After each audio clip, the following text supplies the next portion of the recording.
Hey guys, coming to you today from the mountains, camping, but I'm still going to talk to you about some SEs. And today we're going to talk about 11C, analyze the impact of third parties of the 1992 and 2000 presidential elections.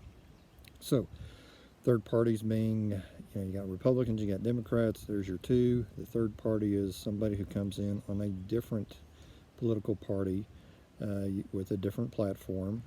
A lot of times in earlier elections, we see this going back with the progressives during the late, 1800s, early 1900s.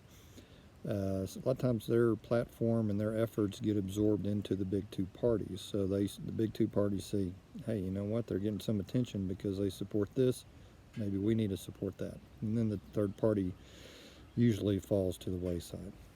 So 1992, we get H. Ross Perot. He is a billionaire from Texas, and he is running as a third-party candidate against Bill Clinton and Herbert Walker Bush.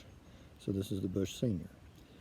Bush is running for re-election. In this case, Clinton's going to win, and the significance to understand that is that Perot had 19% of the vote.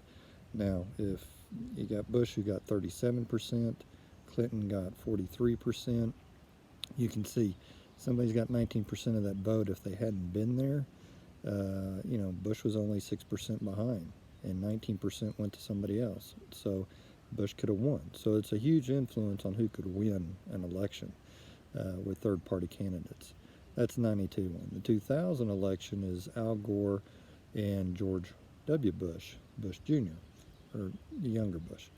So in this one, the significance is a guy named Ralph Nader, who ran as a third-party candidate. Now, he got only 3% of the overall vote, but in Florida, he got 100,000 votes. So that's significant because in Florida was contested. It was so close between Bush and Gore, it was 500 votes difference, okay? 500 votes in that state, and the winner of that state got the electoral votes, and those votes pushed them to the top, and they would have won the election. So Bush had the slight edge.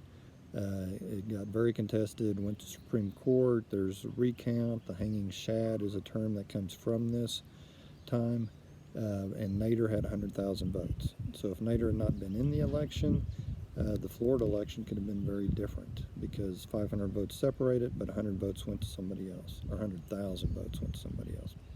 So that's telling you a little bit about the influence a third-party candidate can have on our elections. Not that we've had one win, like in these two cases, but they can make the election go one way or the other because they take votes away from the other candidates. So hopefully that helps. That is 11C.